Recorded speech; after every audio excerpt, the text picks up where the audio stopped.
네, 후황통센터 시간입니다. 중국 증시도 상해 종합지수가 12개월 연속 상승을 보이면서 글로벌 경제 확장에 대한 기대감이 커지는 모습을 보여주고 있습니다. 이분과 함께 오늘 증시 살펴보도록 하겠습니다. 유한타증권의 김주성 과장 전화 연결되어 있습니다. 안녕하세요. 네, 안녕하십니까. 네, 오늘 중국 증시는 어떻게 올라가고 있는지요? 네, 중국 증시 현재는 상해 시장 0.3%대, 심천 시장 1%대 하락을 하고 있는 상황입니다.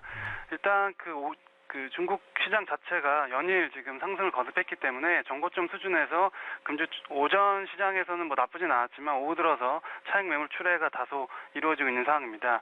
오전에 인민은행에서 유동성 공급 관련 오랜만에 한화로 약 65조 6천억에 육박하는 유동성 공급 소식이 있었죠. 때문에 금융주 그리고 부동산 업종이 상승하면서 지수 상승을 이끌었습니다. 하지만 오후 들어서 블록체인 관련주나 인터넷 관련주들 단기적으로 상승폭이 컸던 업종 및 종목들이 차익 실현 물량이 출회되면서 지수가 하락 전환된 상태입니다. 심천 시장이 다소 인터넷 관련주들 그리고 IT 관련 기업들이 많기 때문에 상해 시장보다 하락폭이 더 큰 이유라고 볼 수 있을 것 같습니다. 또 상해 종합지수하고 또 심천지수 역시 차익 매물로 약세의 모습을 좀 보여주고 있는 상황입니다. 증시 주요 이슈와 종목 또 하나 선정해 주시죠. 예, 일단 첫 번째로 지난주 외국인 투자 자금 추이를 좀 말씀드리겠습니다. 중국 증시에서 5주 연속 외국인 투자 자금, 해외 자금들이 순유입이 되고 있는 상황입니다. 전체 위안화로 약 92억 4,900만 위안 수준인데 한화로 약 1조 5천억 수준의 자금이 중국 증시로 계속 유입이 되고 있는 상황입니다. 상해 증시는 지난주 금요일 기준으로 11거래일 연속 상승을 유지를 했었죠. 거래대금 상위의 대부분 종목들 말씀드리자면 이 시간에도 자주 소개를 시켜드리고 있는 귀주모태주 그리고 심천시장에서는 경력전기란 종목이 가장 외국인들이 선호하는 종목이다라고 볼 수 있는 상황입니다. 하나 더 추가하자면은 저번에 같이 말씀드렸던 평안보험이라는 종목도 계속해서 시장에 외국인들의 주목을 받고 있는 기업입니다. 두 번째는 미국 시장 그리고 우리 증시에서도 주요 기업들의 실적 발표가 시작이 된 상황이죠. 중국도 마찬가지입니다. 중국 같은 경우에는 보통 실적 시즌에 예비 보고서를 미리 발표를 하고 또 실적 확정치를 발표한 두 가지 단계를 거쳐서 실적 발표가 이루어집니다. 11일 기준으로 1288개의 기업이 실적 예비치 발표를 했습니다. 대부분 이 예비치에서 크게 바뀌는 경우가 흔한 경우는 아니기 때문에 실적 확정치로 봐도 무방할 수준입니다. 이 중에 약 989개사 77% 정도가 전 분기 대비해서 실적이 호전된 것으로 지금 예상이 되고 있는 상황입니다. 섹터별로 살펴보자면 중국 국유기업 관련주들, 에너지 업종이 특히 많은 상황이죠. 이 국유기업 관련주들 그리고 소비재 섹터 위주로 높은 실적 개선이 예상이 되고 있는 상황입니다. 다만 이런 종목들이 이미 상승폭이 굉장히 큰 상황이기 때문에 밸류에이션 측면에서는 다소 역으로 실적이 나왔을 때 뉴스에 파는 매물들이 나올 수 있다는 부분은 주의가 필요해 보입니다. 마지막으로 이번 주 중국 증시 일정 그리고 전망을 좀 다시 해드리도록 하겠습니다. 18일에 이제 주요 경제지표 발표가 많이 예정이 되어 있습니다. 중국 국내 총생산 GDP 발표가 예정이 되어 있는데 전망치는 6.8% 정도인데 6.8% 이상 발표가 확정될 가능성이 높습니다.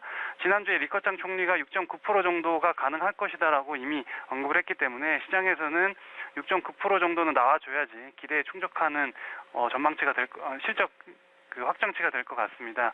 뿐만 아니라 산업생산 그리고 소매 판매, 고정자산 투자 같은 주요 경제지표 발표 일정이 예정되어 있습니다. 소매 판매 같은 경우에는 호조세를 계속 지속될 것으로 보이지만 산업생산이나 고정자산 투자 같은 경우는 제조업에 대한 투자 자체가 좀 위축되고 있는 부분이 있기 때문에 지표가 좋게 나올 가능성이 크진 않습니다. 하지만 이 부분은 어느 정도 시장에서 인지를 하고 있기 때문에 시장 하락의 요인으로 작용을 하지는 않을 것 같습니다. 그리고 중국 증시가 34개 상장사가 보호예수 물량이 이번 주에 예정이 되어 있기 때문에 관련된 종목을 보유하신 분들께서는 좀 조심할 필요가 있어 보입니다. 29억 주 이상 지금 대주주 지분이 풀리기 때문에 흔히 중국 직접 투자자분들이 많이 하는 종목 중에서는 상해자동차나 만화화학이라는 종목 정도가 이번 주에 보호예수로 인해서 상승폭이 좀 제한될 가능성이 높습니다.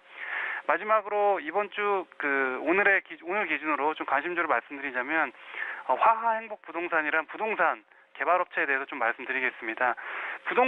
대형 부동산 기업들에 대해서 주목할 필요가 있다라고 이미 말씀을 드린 적이 있었는데, 이 기업도 마찬가지입니다. 대형 부동산 신도시 개발 전문 업체라고 할 수 있고, 아파트나 산업단지 그리고 인프라 건설이 주력 산업으로 영위하고 있는 기업입니다.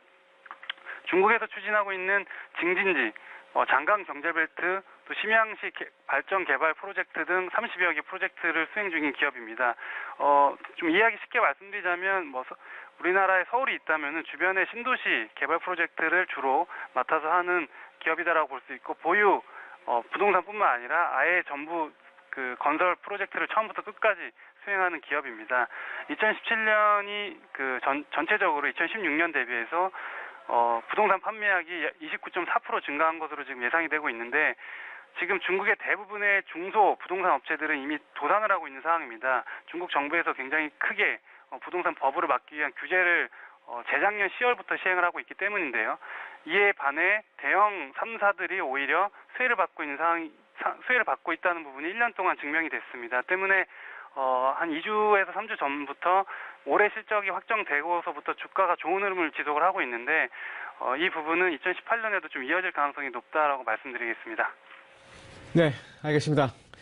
중국 증시도 실적 대비해서 주가는 많이 좀 상승한 그런 모습을 좀 언급해 주셨고요.